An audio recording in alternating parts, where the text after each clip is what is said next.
เมื่อนี้จะพาทุกคนไปสองเห็ดปวก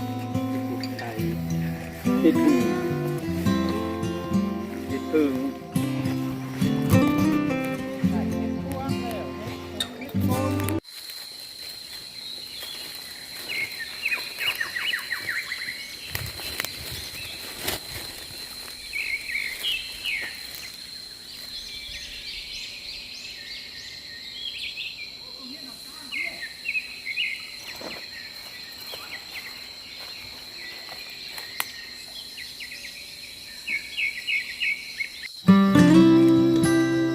ให้ละ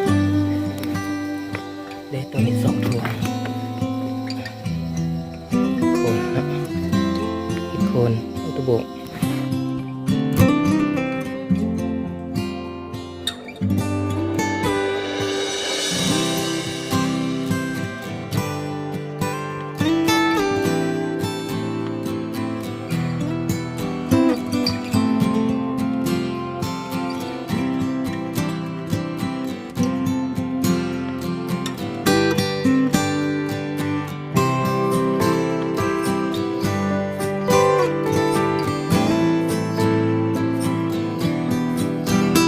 ปวกเด้อโอ้เสียดายมันหนาวก่อนดิปวกเจอปวกเด้อ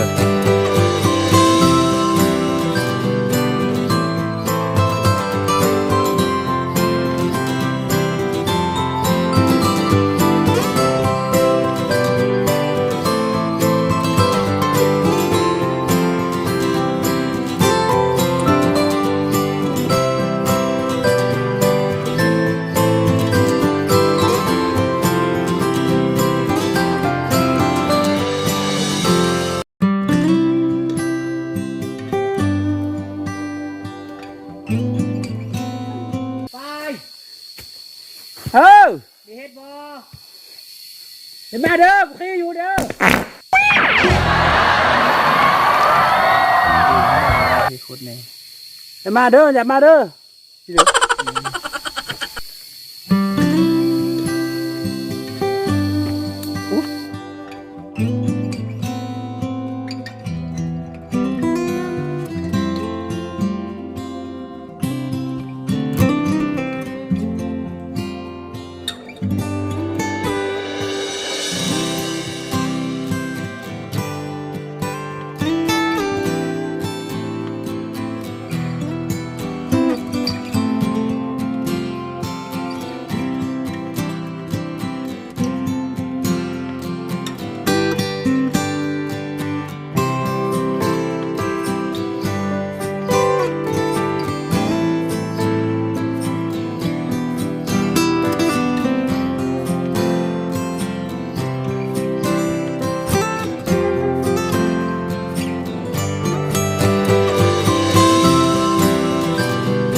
เก็บเห็ดมาก็ถือว่าสำเร็จเสร็จสิ้นเนาะได้หลายพอสมควร